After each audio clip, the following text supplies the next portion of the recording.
Picture the mid-1990s. The Cold War is over, globalization is accelerating, and across Asia, something extraordinary seems to be happening. South Korea, Thailand, Indonesia, Malaysia, the Philippines. These economies aren't just growing, they're surging. Factories are expanding, cities are rising, the middle classes are forming almost overnight. Economists start calling it the Asian economic miracle. Money from around the world rushes in.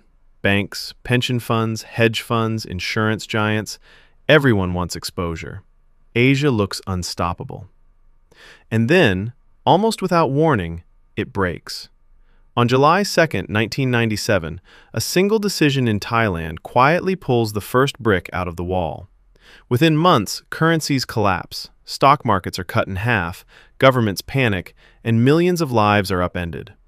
Hi, I'm Andy, and this is the story of how one of the fastest-growing regions on Earth fell into one of the worst financial crises in modern history. And more importantly, why it happened. For the story behind the numbers, here's Sherry. Hi, Andy. Let's start with the strangest part about the Asian financial crisis. Right up until the moment it exploded, everything looked fine. Before we jump into what exactly happened, let us try and set the context. Throughout the 1980s and into the 1990s, many Asian economies were booming. Countries like Thailand, South Korea, Indonesia, Malaysia were growing at 7 to 10% GDP per year, much faster than the US or Europe. Factories were busy. Trade volumes were exploding. This growth was driven by exports, foreign money pouring in, easy loans from banks, and governments encouraging rapid expansion. Here's another factor behind this growth. In the early 1990s, the United States slipped into a mild recession. To stabilize the economy, the Federal Reserve cut interest rates. Returns in America suddenly looked boring. Meanwhile, Asia offered faster growth, higher interest rates, and currencies tied to the US dollar. To global investors, it felt almost risk-free. Hot money flooded in, fast. That cash fueled soaring stock markets, exploding real estate prices, massive infrastructure projects, and reckless expansion by banks and corporations. From 1990 to 1996, stock markets in Southeast Asia exploded. Indonesia's market cap grew over 800%, and the Philippines saw a more than 6 times increase. At first, it looked like success. But abundance has a dark side. When money becomes too easy, discipline disappears. With money everywhere, standards slipped. Banks gave loans too easily, with poor checks. Builders launched projects no one really needed. Exports grew faster than global demand.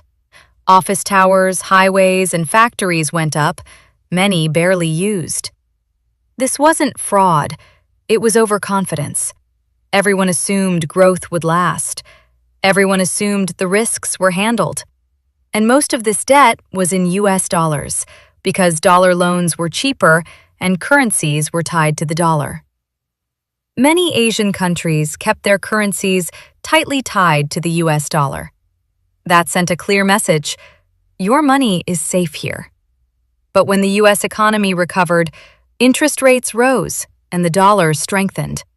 That caused 2 problems.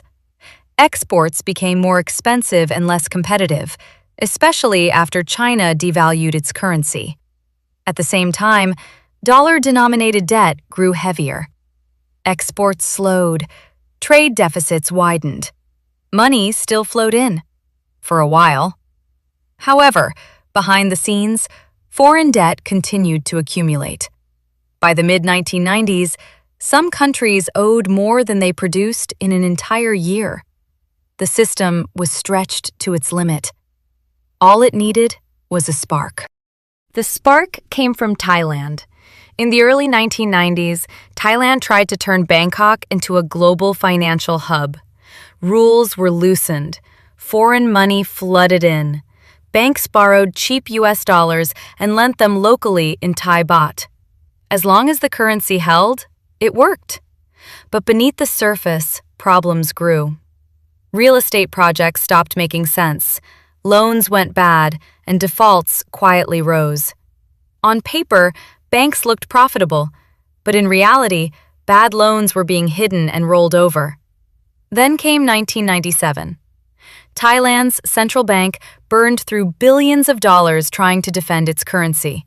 Confidence collapsed. On July 2, 1997, Thailand gave up its currency peg.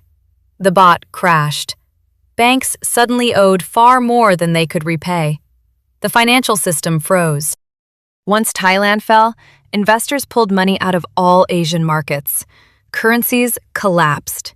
Indonesia's rupiah lost more than 80% of its value. South Korea lost half the value of its currency in weeks, not years.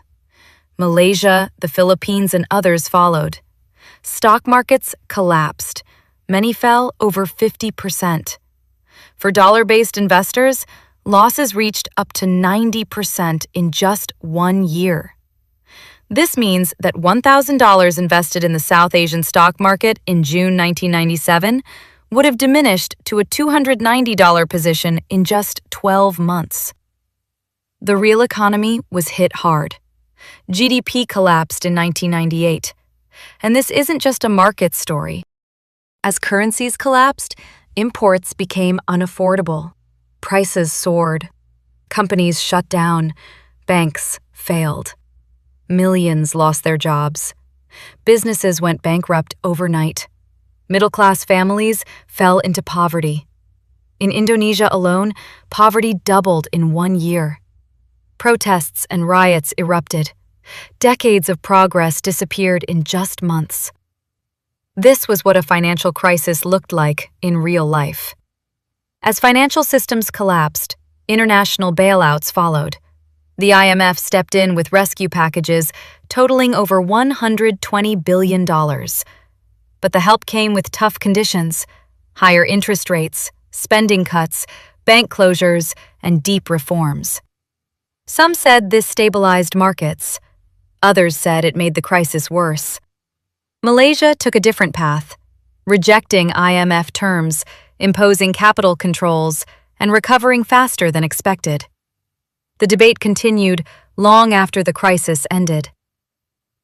The Asian financial crisis permanently changed the region. Countries learned hard lessons: build large foreign currency reserves, limit foreign debt, tighten bank regulation, and treat fast-moving capital with caution. These lessons explain why much of Asia handled the 2008 global financial crisis far better than expected. The Asian financial crisis wasn't caused by bad luck or laziness. It was driven by overconfidence, borrowed money, and the belief that growth would never end.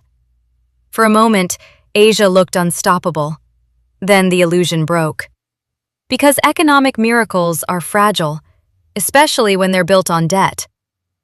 Thanks for breaking that down, Sherry. That was incredibly clear. If this episode helped you understand the Asian financial crisis a little better, do like, share, and subscribe to the channel. It really helps us keep making stories like this. We'll see you in the next one.